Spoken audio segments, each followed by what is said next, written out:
Talking to no on this fella.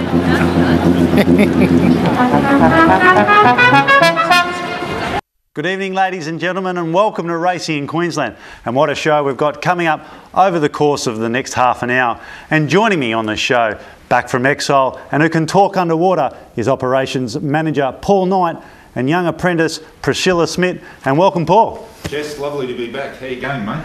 Good, and great to see you not lost for words as usual. No, certainly not when I'm around you, my friend. Now, it's great to have you on board, mate, and look forward to the next half an hour. And also joining us is young apprentice Priscilla Schmidt, hey, welcome, Priscilla. Thanks, Jesse. It's nice to be here. Great to have you on board, and hopefully you can steer the punters into plenty of winners. Now, coming up, we've got the Jockey Challenge. We're going to have the promo of the challenges. Also, we're going to watch the last three jockeys running down the home straight in the Dash for Cash. Also, we've got Ash Butler running down the course, and will he surpass Rick McMahon's time of 14.5 seconds? That's coming up. What do you think, Paul? What's your best bet of the day? But more importantly, we'll get to that. What in the Jockey's Challenge? Yeah, they're not a hope. Not a hope. Little legs, mate. They're not going to cover 100 that quick, are they? Mate, with legs like yours, they're not going to be that fast. I don't think they are. That's for sure. Priscilla, how do you think they'll go? I don't know. Rick's got a bit of pace about him, but I don't know about the others. All right, I think that's right. But more so, we're going to go to the Dash for Cash for the highlights. And here it is, the promo of the highlights of the Dash for Cash.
Paul, what do you think of that, eh? Oh, mate, there's a lot of improvement in them. I'd hate to be betting on them. Fair dinkum. Hey, I'm glad they can ride because they can't run.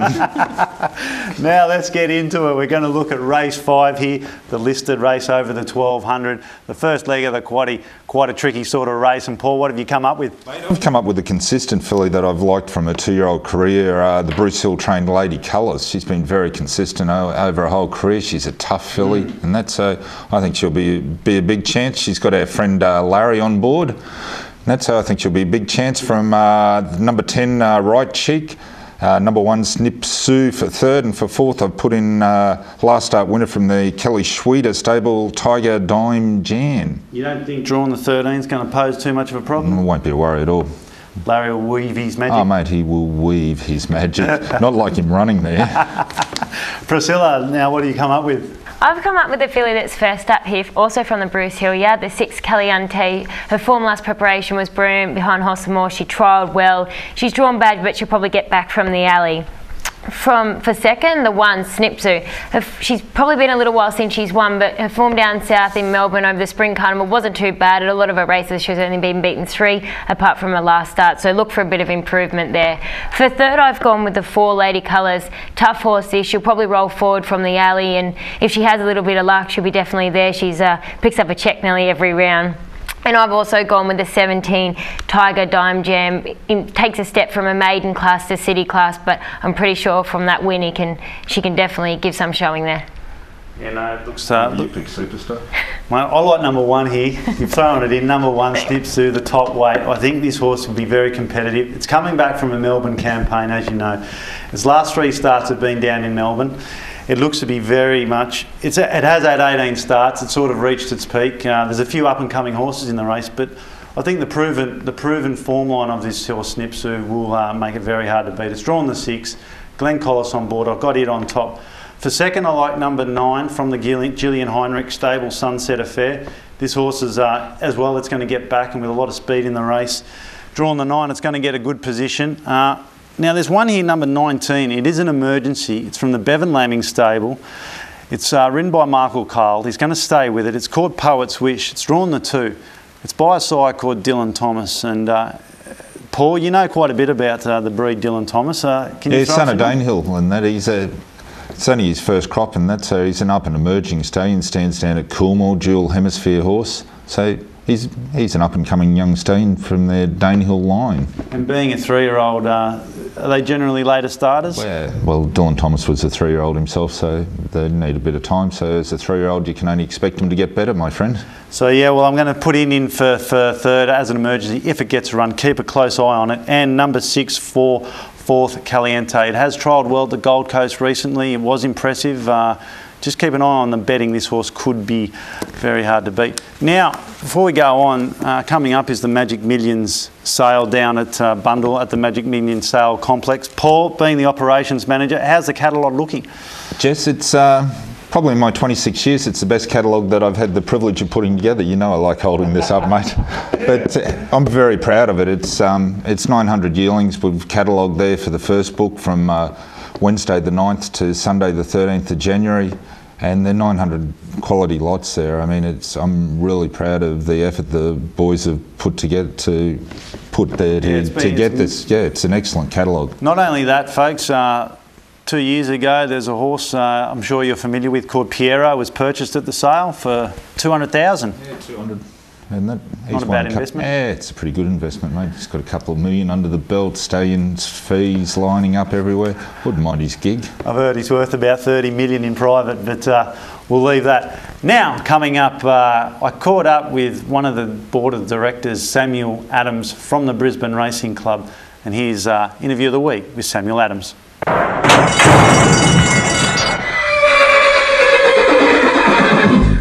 Joining me is Samuel Adams, Director of the Brisbane Racing Club Board, and welcome to the show, Samuel. Thanks, Jess.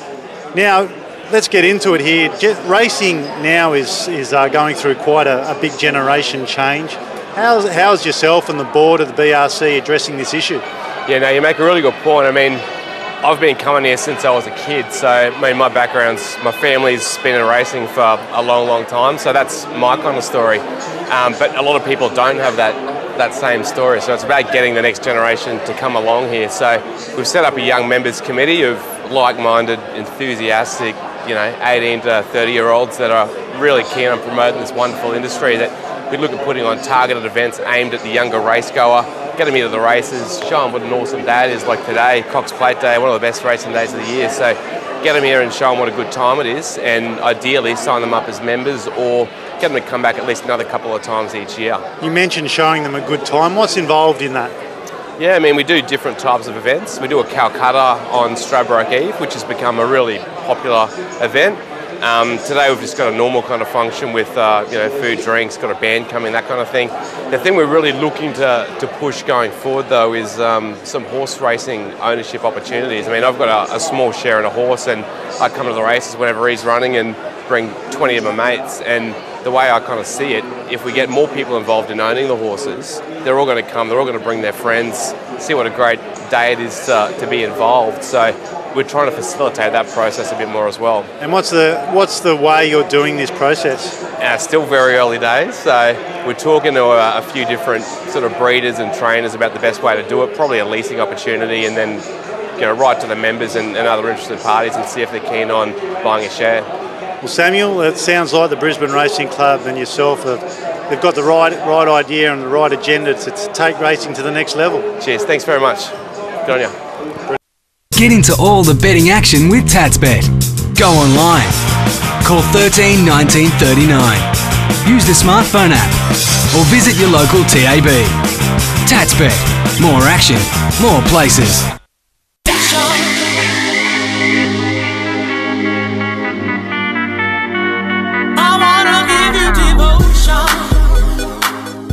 Welcome back, and Priscilla, you've been injured for a while, and how long is it before you're back in the saddle? I'm looking at being back in the end of January, Jess. I've been riding track work the last 2 weeks, and we'll just build on that and go to a few trials. So I've had a bit of an unlucky run, but New Year's, new change of luck, I reckon. Absolutely. Now you talk about you've had a bit of an unlucky run. What's happened?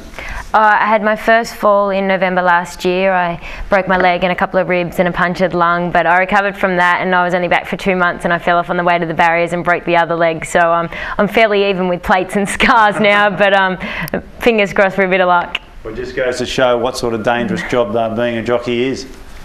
Anyway, now let's get on to it. Race 6, the second leg of the quaddie. Paul, you've got a few losers there for the punters, I think. Oh, exactly. Following after you, my friend. Following after you. I've gone for number 13, Varwell from the Toby Edmonds stable. Last start winner at Doomben. I think he's a horse that's on the way up, down in the weights on the way up. And that from number 4, Delago Bolt, who won last start as well. That was his first win for a while. And that, I think, since he won the Black Opal as a 2-year-old. But it's taken a while to get a win out of him. They've been persistent. Yep, 3 starts and he's won 480,000. No, it's pretty good, isn't it? I'd like one of those in my backyard. Don't worry about it. For third, I've thrown in number 1, Theft, and for fourth, I've thrown in the 10, Bradbury Chocolate. You know, Bradbury Chocolate looks to be one. Now, punters, I've got one here for you. Number 2, Signified. Now, we're on TatsBet at the moment. Fixed odds, it's $8. Now, I was with one of the owners here, Tim Williams, and I'm just sending a cheerio to Tim, who's out at the bush at the moment working, and he won't be out there to see his horse run. I was at lunch with him last week, and he's very confident about his horse, and just looking at the form, this horse is on the improve, and at $8 it's going to be very hard to beat. Don't be dispelled by this, that the horse has never won over the distance. It has won over 800 and won over 900, and it's had 3 starts, first up for 2 wins. It's got 1.5 kilos off for Rosie Myers. It's drawn the 8. There's only a few horses in the race with a bit of speed, that being Theft, Last Skirt and Starlin. They're going to push forward. Now, 2 of those horses are drawn outside of Signified. So he's going to get a nice cart across, and believe me, at the 100, this horse is going to go bang, and it's going to get the money at $8. We're going to have that each way special. From number 10, Bradbury Chocolate, by Bradbury's Luck, a sire out at Glenlogan there, a Queensland sire. From number 1, Theft, and number 14, Starlin, who's going to be on the speed as well. Now, Priscilla, what have you come up with? I'm with you, Jess. I'm with Signified. I think the 1.5 kilos off is definitely a bonus for Rosie. And like you said, hasn't won over the distance, but early on they had a big opinion of this horse and thought it was only a speed machine. But since Kelso's got it, it's definitely settling well, and I think it'll be right in the money. For second, I've gone with 1, Theft. This horse has been very unlucky this preparation. He's drawn bad alleys and been 3 and 4 deep, and he's still stuck his head out on the line and wasn't beaten far last start. For third, I've gone with 10, Bradbury's Chocolate. Look, everyone would love to have this little one in their camp. She's a 7 winner from 8 starts, and if we all had one of those, it'd be an easy game. And for fourth, I've gone with 5, G'day Old Mate. First up could be a bit of showing. All right, now we're going to go to a little segment here. I was out at the races, where I was picking a horse, and I'm going to give the punters here. Now, Paul, I think you should watch this. I'm very astute when it comes to picking a winner in the yard. Are you? I sure hope so. Now, punters, here we go to picking a horse.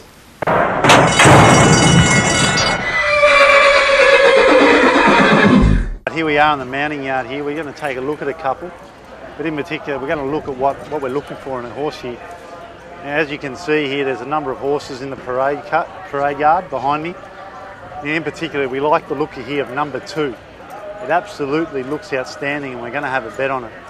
Now, just to give you a guide on what we look for here, as you can see, the horse is about to come past us now. It is absolutely glowing in the coat. If you can see it there, it's glowing in the coat. He's very fit, he's walking well, he's alert, his ears are pricked forward. He's got enthusiasm there, and he's very fit. You can see a couple of ribs, but nice condition over the ribs. And on that basis, we're going to go over and have a little wager on this horse here. It's $10 currently, and hopefully it'll stay at that price and get the chocolates, and we can leave here one happy camper after a shocking punt in street punts. Help me! Get into all the betting action with TatsBet. Go online. Call 13 19 39. Use the smartphone app or visit your local TAB. TatsBet. More action, more places.